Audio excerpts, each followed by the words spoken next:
People are changing. We don't have much time left.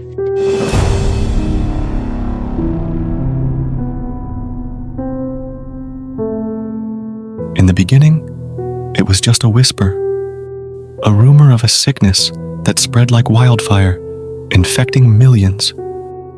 At first, it seemed like a minor outbreak, a flu-like illness that would soon be contained. But as the days passed, the symptoms grew more severe. People began to change. Their eyes would glaze over, their movements became stiff and jerky, and their words became incoherent mumblings. The afflicted became a shadow of their former selves. They would wander aimlessly, lost in a world of confusion and disorientation.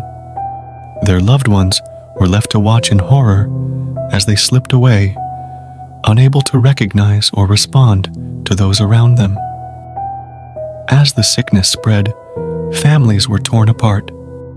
Children were left to fend for themselves, forced to scavenge for food and shelter in a world that was no longer their own.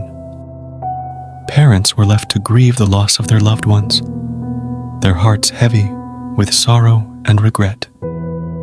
As society began to break down, the rule of law gave way to chaos. Governments collapsed, and the few remaining authorities were powerless to stop the chaos. The world was plunged into darkness, and the very fabric of society began to unravel. The afflicted wandered the streets, their vacant eyes staring blankly into the distance. Their loved ones were left to pick up the pieces, to try and make sense of a world that was no longer their own. As the days turned into weeks, and the weeks turned into months, the world became a desolate wasteland.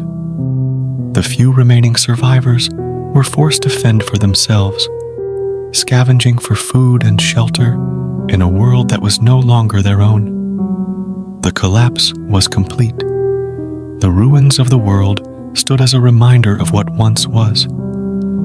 The afflicted walked and stood until they rotted away just like the infrastructure and society that once was.